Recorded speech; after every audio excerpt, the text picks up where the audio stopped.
Guys দেখেন আমি এই যে আরত আসছি, ব্যবসার বাণিজ্য অবস্থা খুবই খারাপ। আরত দ্বারা কান্ত আছে বসে হয়েছে, ব্যবসা বর্তমানে নাই। দেখেন এই যে সবাই করে বসে রয়েছে, যে মাল নিয়ে বসে রয়েছে।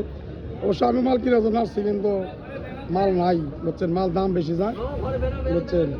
এই যে দেখেন এই যে ফ্যান, নতুন ফ্যান কিনছে আর আবার বুঝছেন না, এরকম নতুন ফ্যান কিনছে তো। আর ওই যে সাভার কৃষি মার্কেট, যদি আপনারা পাইকারি মাল কিনতে যান এখানে চলে আসবেন, সাভার কৃষি মার্কেট বুঝছেন। গ্যান্ডার মতো পড়ছে জায়গা, গ্যান্ডা আমি গ্যান্ডা আপনারা না, গ্যান্ডার ভিতরে হ্যাঁ। সবাই আসবেন এখানে, ভালো ভালো মাল পাওয়া যায়। মালটা আছে, ড্রাগন আছে, পেয়ারা আছে, আমের দিন আম পাবেন, রসে রসে আম খাবেন, এই রসে রসে আম আছে বুঝছেন। এই যে মালটা আছে, ভালো ভালো মাল আছে, তরমুজ আছে, সব আছে। আপনারা যদি পাইকারি কিনতে চান সাভার কৃষি মার্কেট, সাভার কৃষি মার্কেট চলে আসবেন।